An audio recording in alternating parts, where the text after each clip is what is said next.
Olá, meu nome é Sofia. Eu vou estar começando a apresentação do seminário sobre protocolos.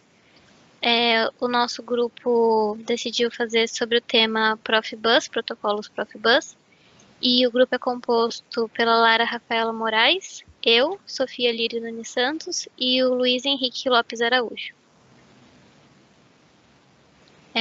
Falando um pouco da introdução sobre o Profibus, ele vem de uma associação em 1987 de 21 companhias na Alemanha, e o Profibus ele foi destinado ao desenvolvimento de um barramento de campo digital.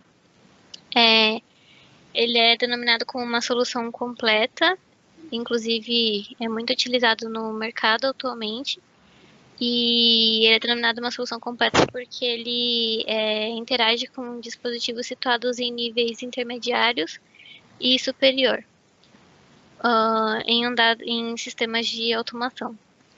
Desde 1989, a Fundação PNO efetua o controle desse protocolo aberto, e a partir de 95 foi fundada a Profibus International, que engloba 22 entidades espalhadas por todo o globo.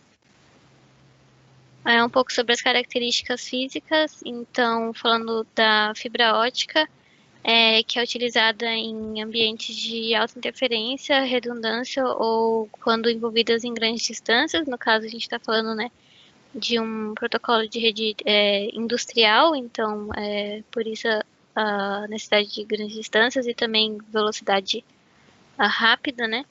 A topologia física, no caso, seria uma de anel, barra ou árvore, e é usada com OLMs, que são os acopladores óticos, para conversão do padrão RS485.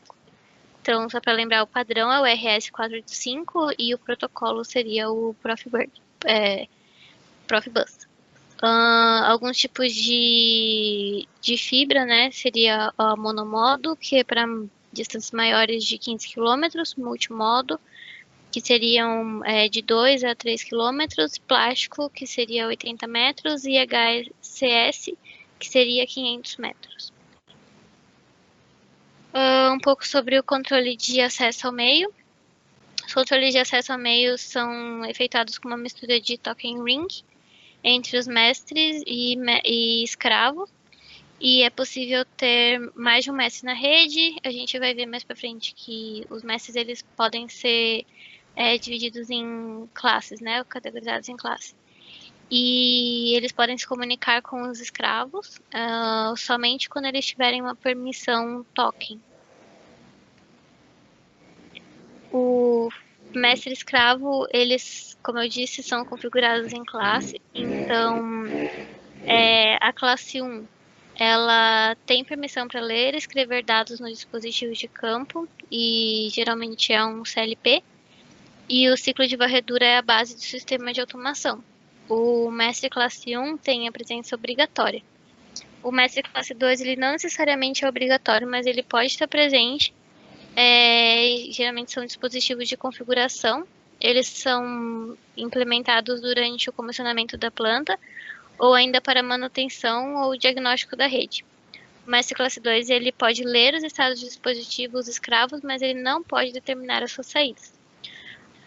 E os escravos são dispositivos passivos, ou seja, eles somente respondem a consultas feitas pelos mestres. Também são dispositivos periféricos que leem informações do processo ou usam informações de saída para intervir no processo. Aqui a gente tem um modelo da relação mestre-escravo que foi citada há pouco, sendo que os de cima são os mestres, PC, PLC, e os de baixo os escravos, que em geral podem ser sensoriamento.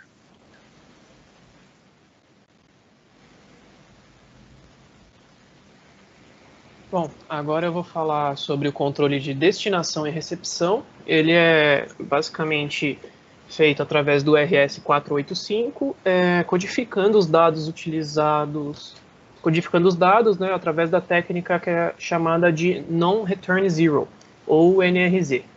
Esse tipo de codificação é a forma mais comum e mais utilizada para se transmitir sinais digitais, já que ela usa 2 níveis de tensão diferentes para cada um dos 2 dígitos binários, ambos diferentes da tensão nula. De acordo com a norma EN 50170, esse método procura assegurar que as transmissões ocorram somente quando sucessivos bits de dados possuem valores iguais. Linhas de transmissão diferenciais, elas utilizam como informação apenas a diferença de potencial existente entre os 2 condutores do par trançado, independente da diferença de potencial que eles apresentam em relação ao referencial de tensão. Pode ser o comum ou o terra. Isso permite que múltiplos sistemas se comuniquem, mesmo que uma referência de potencial comum entre eles não esteja estabelecida. No entanto, os circuitos eletrônicos de transmissão e recepção podem ser danificados se o par trançado apresentar um potencial excessivamente elevado em relação ao referencial, novamente comum ou terra. Considerando esse tipo de sinal, aqui a gente tem um exemplo na figura que apresenta na parte superior a representação teórica da transmissão de um byte. De um byte Profibus diferencial, enquanto que em sua parte inferior é apresentado um caractere real obtido a partir de um osciloscópio, medido entre os pontos A e B. O byte da representação teórica não corresponde ao byte da representação real.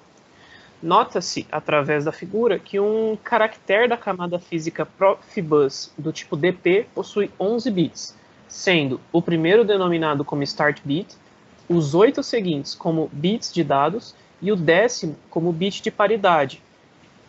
O 11º, então, o último, ele vai ser denominado stop bit. Cada sequência de informação é apresentada dessa forma, e a mensagem como um todo é reconstituída no destino final. Bom, agora eu vou falar um pouco sobre a interface entre os níveis.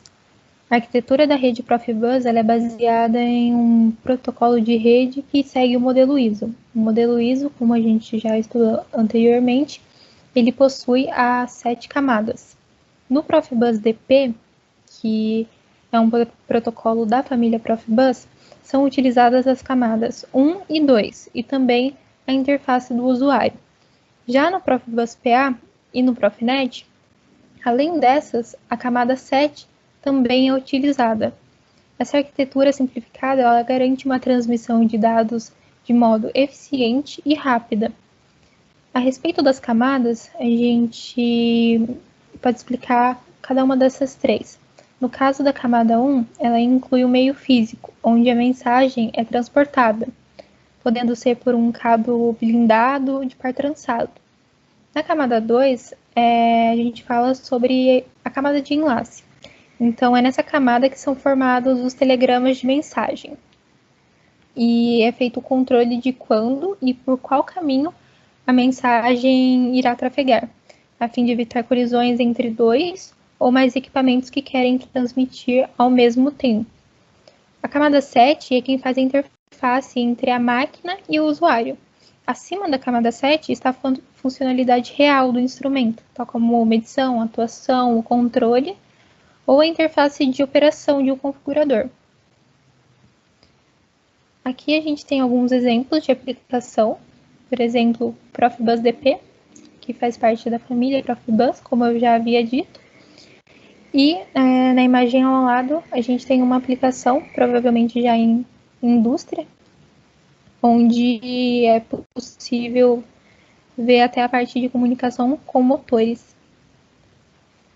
A respeito das vantagens e desvantagens. Bom, o Profibus, por ele não se tratar de um sistema de comunicação, mas sim de uma variedade de protocolos, ou seja, ser uma família de protocolos, né?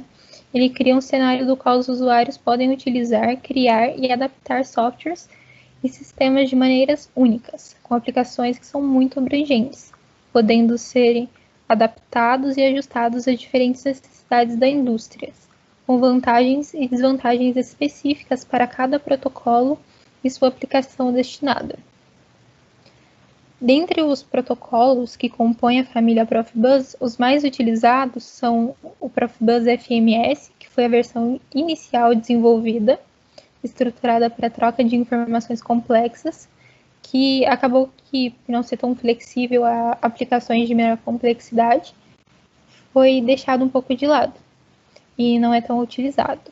Tem o Profibus DP, que é a versão universal, mais simples e mais rápida, que é a versão anterior citada, e é de longe o mais utilizado. Ele possui 3 versões, que no caso é o V0, o V1 e o V2.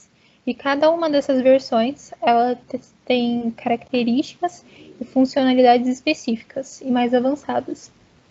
E também temos o Profibus PA, que é considerado um tipo do DP, projetado para processos de automação industrial com foco em ambientes perigosos, com risco de explosão. Aqui a gente tem as referências bibliográficas que utilizamos para realizar o trabalho. E é isso, muito obrigada.